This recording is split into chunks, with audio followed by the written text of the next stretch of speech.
Hi, everybody. I wanted to welcome you here tonight. I'm really excited. We have two really awesome authors. I am a big fan of both. And David, I was right because I assumed we had met, and we did meet many years ago.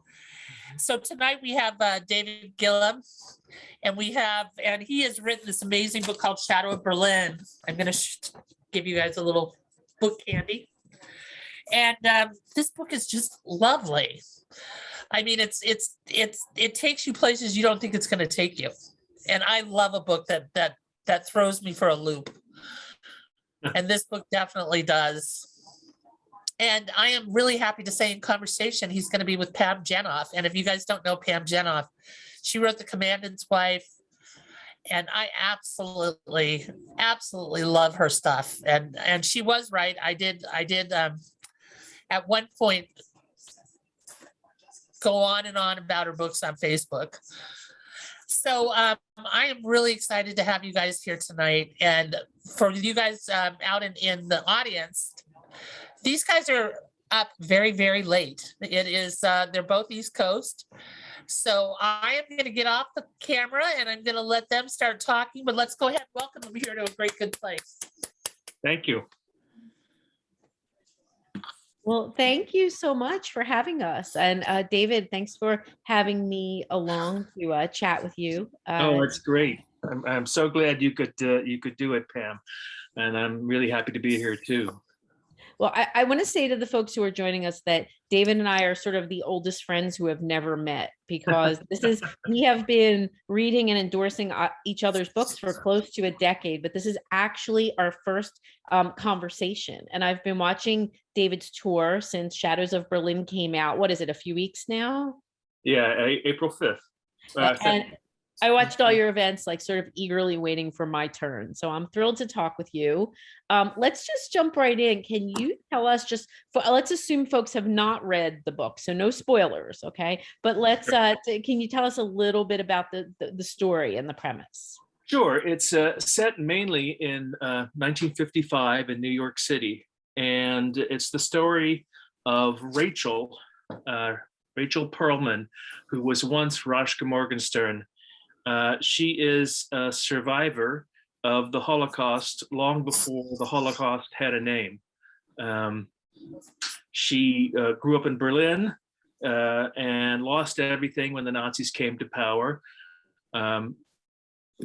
Came to the United States in the 40s, in the late 40s, got married, hoped that she could sort of overcome all the horrible things that she had to witness, and also felt culpable for, not the least of which was simply surviving, by marrying an American, this young Jewish guy named Aaron Perlman.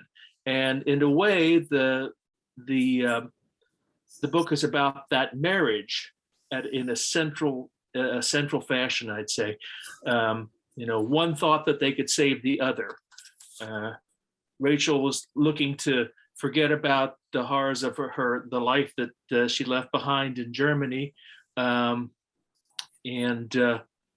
hoped to sort of subsume herself in this new existence as a quote unquote normal American housewife. And Aaron, who spent the Second World War in the service, but in California, in fighting with caterers at the USO rather than on the battlefield, wants to relieve his own kind of guilt for feeling like he didn't contribute, like he was safe and sound when 6 million perished.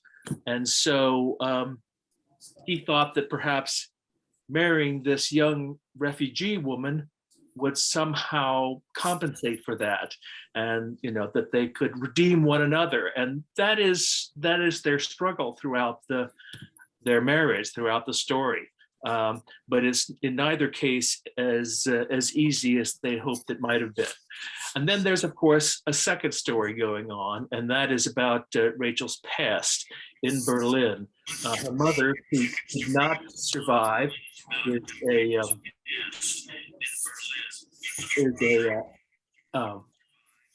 was a painter, was a famous painter, and Rachel's a painter too. And they were both captured by the SS at some point after they had gone underground.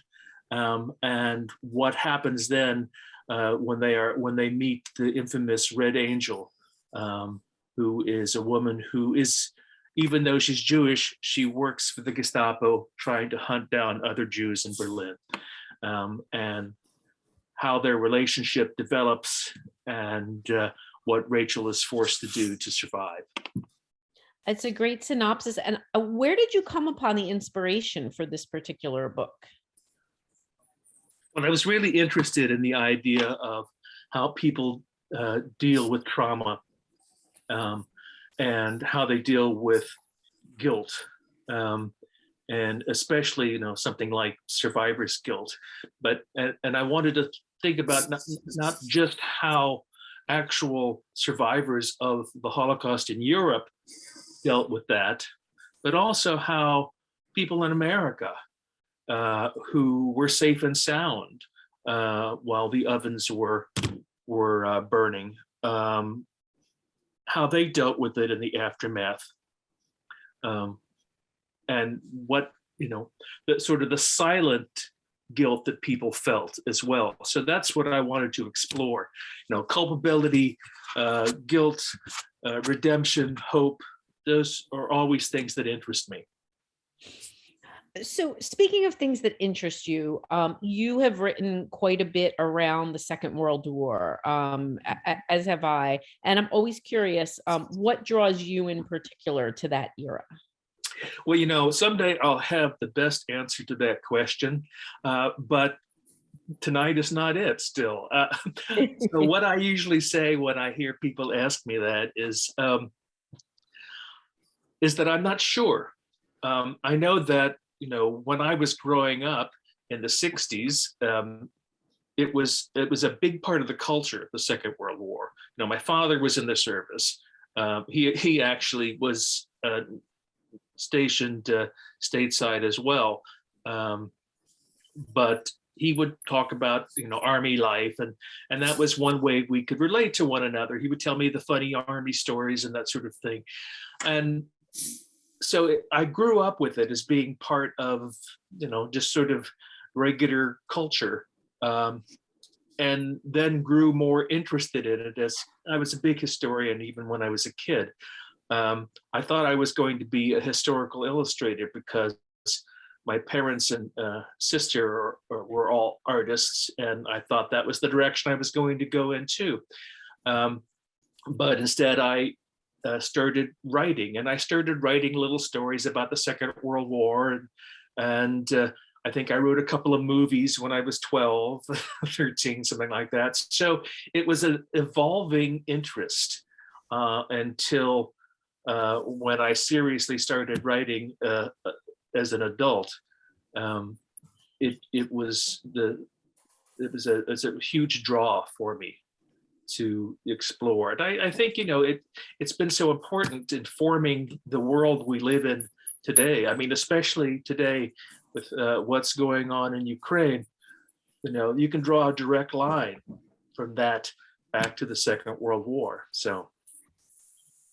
Yes, I couldn't agree more. And so one thing I think about that you and I understand as authors of historical fiction is research process, right? So I was once on a panel with authors who write present day fiction, and they said, oh, I just kind of turn on the computer and start typing. But you and I know that when you write historical fiction, there's a whole other job going on there. So I'd love to hear kind of what your research process is like. How do you research? I'm in the same way that I'm a kind of a pantser when I write, and that is I write by the seat of my pants rather than plotting everything out ahead of time. I also do research that way, quite honestly. I start, it depends on what I'm writing about. I have been writing and reading and researching Berlin since I was in my 20s. So Berlin from like 1919 to 1945. So I feel really comfortable there anywhere. I can sort of just start there, and then I start working as I'm writing. I'm doing the research, but I also have to do things like I usually need to see the places. I need to go there. When I was writing City of Women, I went to Berlin. When I was writing Annalise, the book about Anne Frank, I went to Amsterdam and saw her, not just the Anne Frank house, but also the apartment that she and her family lived in before they went into hiding. I went to Bergen-Belsen, I went to Auschwitz. It's really important for me to have sort of a tactile feeling for these places as well. And of course, for this book, well, I lived in New York for 11 years before we moved to Western Mass. So I did feel like I already knew what that was like, although having to go back in time into the 1950s was very interesting. Trying to find the subway maps and the maps and using travel like subways and bus lines and that sort of stuff. I used that when I tried to build the environment, try to find details about travel, try to find details about what somebody would see if they're in a certain spot. In this book, I write about how there was this huge waste paper basket that was erected in the middle of Times Square by the city in the 1950s. And it was filled with all the trash that people dumped in the middle of Times Square. And it was a sign said something like, 10,000 pounds of trash this week. And I thought that was a great detail. And so that's the sort of stuff I'm always looking for. I find so much of what you say really resonates with me. I'm also a pantser in how I write. So I'm with you. I do love Berlin. And I found it interesting that you said sort of from World War I forward, because I love that post-World War I Weimar Germany kind of period. Although my Berlin is probably Krakow. So I think writers have a certain city that they feel very deeply, but I think Berlin certainly comes through very vividly in your work. So I can see that. So you've already told us pantser. Is there anything else about your writing process that you'd like to share? Well, I often am very envious of people. I don't know if you feel the same way. I'm envious of people who can sit down and plot everything out down to the last, plot out their scenes before they write a single word. I have tried doing that a few times because, as my agent once put it, it must be exhausting writing into the abyss all the time, because that's usually what I'm doing. I have a premise, I have an idea of where I'm going, maybe way down the line, and then I just try to get there. And sometimes it's exhausting, and sometimes it's very difficult, but other times it's really satisfying when my characters start doing things. I tell the story sometimes of a book I was working on that many years ago. It was never published, but one of my characters commits a murder, and I did not know she was going to do it until the scissors was in her hands. Ooh. So did you try and stop her? You just got out of the way. No, I just got out of her way. Well, she had the scissors in her hands. Smart. So, and I enjoy that. That's when I really feel like God, this is working for me. And so I have tried in the past to do the detailed outlines, and I just abandon them. I just go off the tracks. Like I can't stick with them. So I'm very curious. I want to get back to the story for a second, because I can go all over the place, and I will, but I want to ask about your dual timeline. So you've got the story in 1955, you've got the story that's going on during the war. We see a lot of historical fiction with dual timelines, but we don't see a lot of them where the more modern timeline would wind up, in the 1950s, just a few years really after the war. So tell me about your choice of the more modern timeline. How did you place that? Well, I felt like a lot of the survivors spent 10 years in silence. and that it was only in the middle 50s that people started to talk or to write about what had happened in Europe with the Nazis and the camps. So I knew I wanted to use that that time period for that reason to begin with. And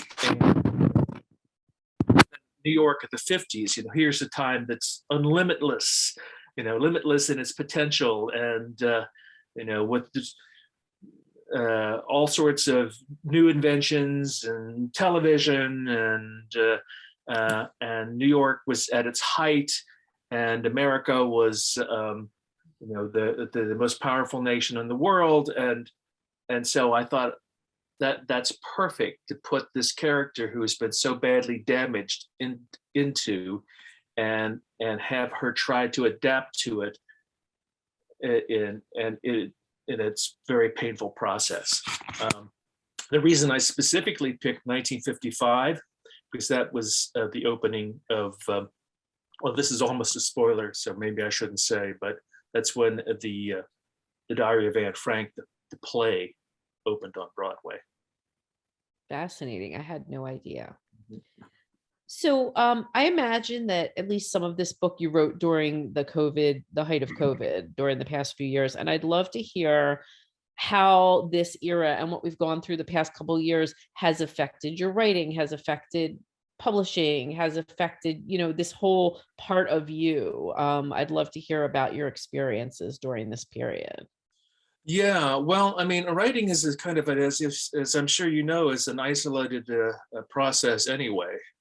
I used to go out and write in cafes all the time. It was, I felt really comfortable. I was sort of alone, but not alone. There were things going on around me, but yet I could sit there with my laptop at a place and spend 3 hours there. I'm with me when I'm really working, I stopped hearing what's going on around me. I mean, I'll be listening to music, but I just stop hearing it after a while. And when I kind of come out of it for a second, several songs have ended. So that's where I would go. And I really liked that. And of course, that all ended with COVID.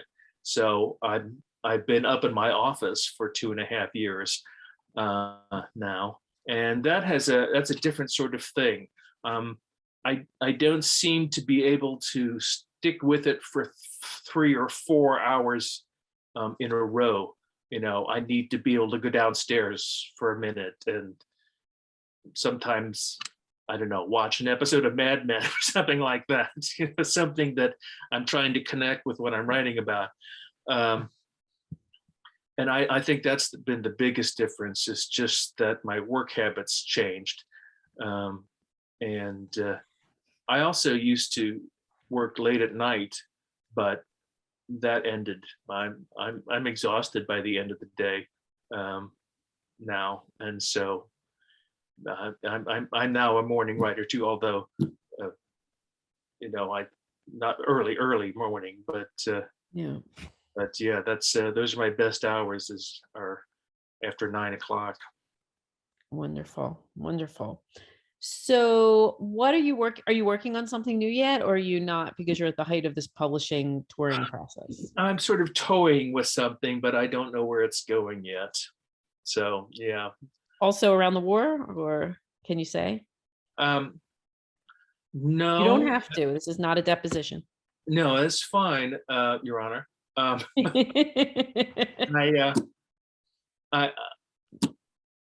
can't really say much about it because I don't really know much about it yet, but it may also be set in New York in the 50s. No, very interesting. Wonderful.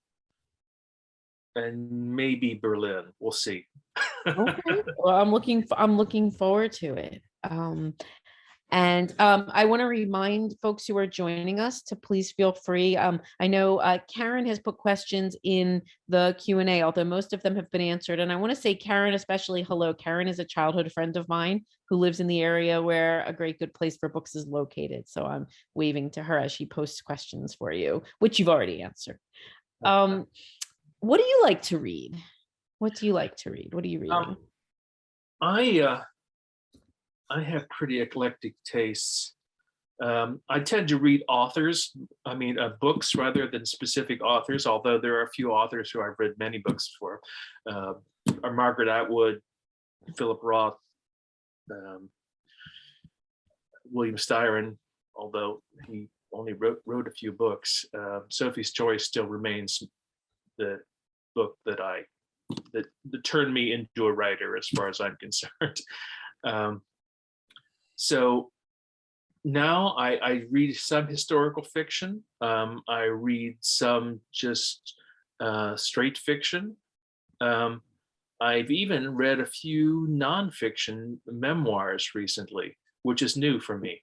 But they're really popular now. And Jonah Rakoff's book, My Salinger Year, is what I just finished.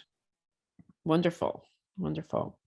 So let's take a few minutes. I know we're pretty soon. Kathleen is going to jump in with some questions, but let's turn back to the book for a few more minutes because I'm guilty of taking us off topic.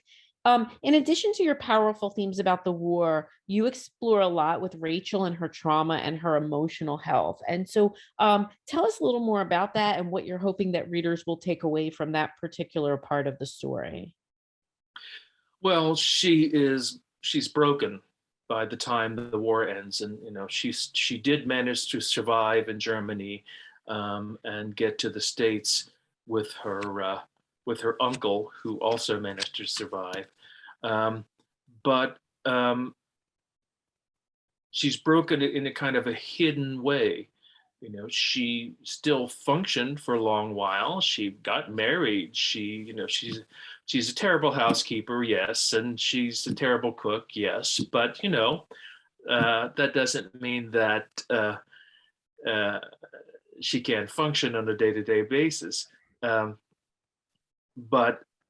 it's the guilt that follows her, and the ghosts that haunt her. And sometimes they're, well, I won't say literal ghosts, but they're certainly ghosts in her mind because she has conversations with them. And I've always liked that device to get to know people, is by bringing up their ghosts, literally in a literary way. And I wanted to explore too what it was like to have to deal with that kind of depression or deal with that kind of trauma while still trying to maintain a surface existence, because I think that's not unusual, and so I wanted to be able to explore that in the book as well. Wonderful. So a lot of times in interviews, I feel like there's questions that authors wish folks would ask them, things you want to say that maybe don't always come across in a Q&A format. What else do you wish you would be asked? What else would you like to tell our listeners and our readers and our participants? I think that I'd really like to be able to talk about how things like war and personal devastation, or the devastation of war, are echoed by personal devastation as well, and that that was one of the things I was trying to explore too. How larger traumas leave us as individuals traumatized to some degree, whether or not it's that we are an actual victim of some traumatic event, or whether we're simply a witness to some traumatic event. And I think now, when there's so many traumatic events to be witnessed, that that I really thought it was important to try to go deeper into that. Which is interesting. Do you think about that theme at the outset of writing the book, or does it come to you through the writing? Yes. Yes, I have an idea. I mean, it's sort of in the same way that the way I write, that I have an idea of what I wanted to talk about. I mean, when I was writing City of Women, it was, what would you do in that situation? Here was a normal person, with an ordinary life, suddenly faced with extraordinary situations. Do you save the person next to you when they're begging you to, even though you could very easily just walk away? So that's the sort of thing that I started with that book. And in this book, it was, that idea I had about exploring trauma was how it started out, but it got much deeper as it went on, I think.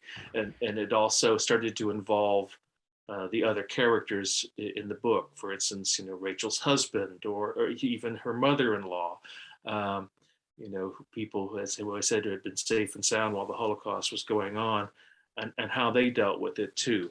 And I think that's, what made it more of an unusual book than is, an unusual treatment of the Holocaust and the aftermath. I think a better a term, I think you're not being generous enough. I think it's original. I think it's original, not just unusual, but original. So I'd like to substitute that word, if I may. Yeah, and I'm fascinated by what you say, because really in historical fiction, what we're always doing, and especially in this era, is we're taking our readers and we're putting them in the shoes of that protagonist. So that if we do this right, the reader will ask, what would I have done in that particular situation? And you do that very, very well. Yeah, and so do you. So Thank you. We've been going around with our books for a while now, and it's wonderful. It's really one of the really sustaining things about writing through this era has been the community of writers and readers together. Yes. I think. I agree. So I think Kathleen are you there? I wonder if she wants to jump back on with us. We're getting close to the appointed hour. Hello. We are. I had a question. I see that you've got you can shut me down, but you've got a picture of Anne Frank. And it looks like you have a picture of Burl Markham. I do. I've got Burl Markham on one side and Amelia Earhart on the other. Yeah. Yes. So are you going to write about, because I mean, I don't know how many of you have read Annalise. It was a beautiful book. Thank you. I absolutely loved it. It was imagining if Anne Frank had survived the Holocaust. And it was beautiful, but are you going to visit those other two ladies in fiction? Well, I don't know. Paula McLean did a fabulous job visiting Burl Markham in Circling the Sun, so probably not. And Amelia, I actually did do a piece for Audible about Amelia Earhart. Maybe at some point, who knows? I could go back to her, but nothing on the direct horizon for it at the moment. I was just curious because I've been looking at the Anne Frank picture and the pictures that I was going, oh, is there? Kathleen has a sharp eye, because I didn't see that. But then very sharp. I was hoping when she said that it was like a little Easter egg. Is that what they call it, where you hide something in the background? No, I mean I remember that Anne Frank was definitely my my gateway to the Holocaust and being interested in that era. Because I mean, when I read historical fiction, most of it, I don't read a lot of it, but when I read it, it's usually during that time period, World War II. Yeah. Yeah, it's It's an incredibly complex period and has so much material to mine in it. I mean, I know that some people say, oh God, not another World War II book. But in fact, people can't get enough of it because it was such a seminal event, and it Oh was yeah, yeah. so complex, and so there's so much you can go into about it. Well, I mean, one of the things that I like about both of your writing is I feel that though you are writing historically, it feels very immediate. Does that make sense? Thank you. Yeah, it does make sense, and that is certainly the idea, as for that, to try to make that as immediate as possible. So what Pam was saying earlier, put them right in the shoes of the people who were there. Well, you're in your case, with the woman in the red shoes with the blue star. Thank you. Sam, that was great. Even though we're dealing with the World War II, we're dealing with world building, as Tolkien would call it. So right. Whether I'm building the sewer or the circus, and you really have to commit to that world for a year or two. Right. So I know that David answered this, but Pam, we have a question from your good friend Karen. She wants to know what your next project is. Well, my next project now has a title. It's so funny. If you go online, there's a title. There's no cover and there's no description, but there's a title. My next book is called Codename Sapphire. It's supposed to be out next February 7th in 23, which sounds really far away to many people, but terrifyingly soon to me. And I know David will identify with that feeling. And it was inspired by a true story, although I write fiction, of the only known sabotage of a train headed for Auschwitz.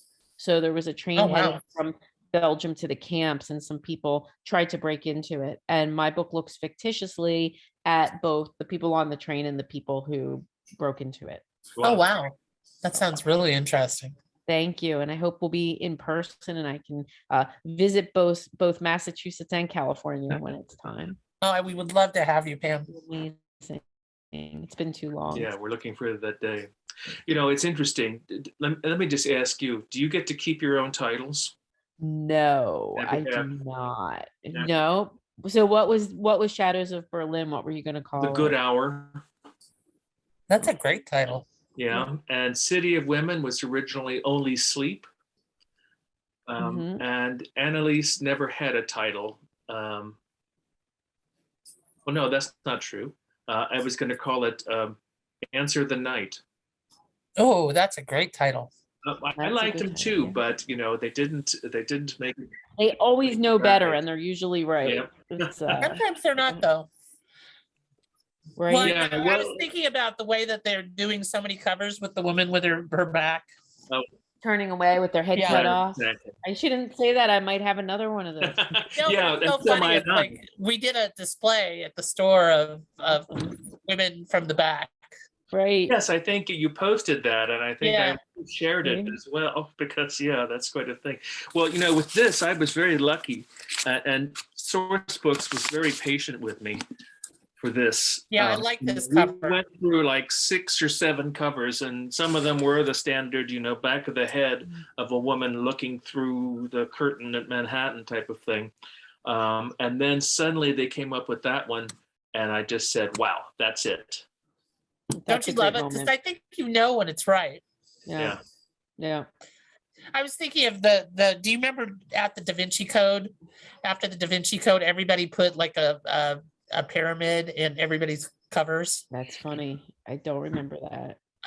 I mean, I've got one on the wall of it had nothing to do with it. They put the Virgin Mary and a pyramid on it, and it had nothing to do with the book. Right. And then there's all the titles that are going to have girl, woman, daughter, and I have had all of those. Like, I'm out of female words.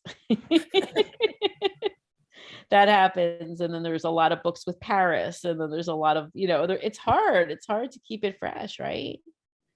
Yeah, they've got to have somebody there to just keep them on target. Yeah. Now, does anybody else have a question for these guys? Because I have more questions, but I would rather throw it out to you. We do have quite a few people watching on Facebook Live too. If you just put something in the chat, I can read those questions out. Hello, Facebook friends. Yes. And Karen, do you have any more questions? Nope. I think people are going to be shy, so we can just keep talking for a couple more minutes, and then we can call it a night. Because Karen, you're amazing. Thank you. Yes. well, I mean, one of the things that I like the most, I mean, I was thinking about it the other day, how different the book business has become in the time of COVID, and all the people who got lost that first quarter of 2020, all those books that got lost because there was nobody in the stores to sell them. Mhm. Right. And I think that social media has become such a way, because I know that we promote a lot on social media. We write about the books that we love. And how much have you guys done more with social media during the pandemic? I've tripled probably my social media output during the pandemic. I now post almost every day something about. I try to post every day for the store. Yeah. Mm-hmm. And I didn't. Yes. That was new to me. Yeah, I'm trying. I mean, I had a quiet period during the initial pandemic when everybody was suddenly home and, it was hard to work, much less post. But then we all needed connection. And the really beautiful thing was that all of the writers had sort of been interacting with readers and getting to know one another for years and years and kind of setting up this infrastructure so that when everything happened and we were all able to use that dreaded word pivot, right? And we were all able to pivot, we kind of already yeah. had the network to do all of our, bring our book world online more. Well, one thing that I've noticed, we have an in-store book club, and we now have people who Zoom in from different parts of the country and join us. And that's been really fun. And I think that we'll always have a Zoom aspect now to our book club. Even if we start one day in person again, we will have the camera set up, and so our Zoom people can participate too. Are you going to make us go hybrid? I'm going to make you go hybrid. Yes. No, I do love it. This was the first year. Like, for example, I toured with the Jewish Book Council. I've been doing it. I say I'm their Borscht Ball performer. I've been going forever. And last year was the first year that I could say, yes, I will go everywhere, because it was virtual and I couldn't have done that in person. Right. Yeah. Yeah, it has actually opened up in a lot of ways the sort of things that you can do. And I don't know about you, Pam. I'm sure you've done a lot of book clubs online. Mm-hmm. Yeah. And it's great. I love doing it. They're well, I mean, I think you get to know your readers more intimately. I know it sounds weird that we're all doing it on a camera, but it feels more intimate. Yeah, because we've had these connections. Yeah, we can actually see each other and have conversations, even though we're not in the same room. Yeah, it's really special. Well, I mean, one of the things that I love about your writing also, David, is I don't know, I feel like I know these people, that they're people I want to hang out with and talk to. Well, I couldn't have a larger compliment than that, I don't think. I'm really happy to hear that. I do. I mean, my books are often character driven, even if they have kind of a flashy plot here and there going on. It's what I enjoy the most is the characters' interaction. I love character driven books. They're my thing.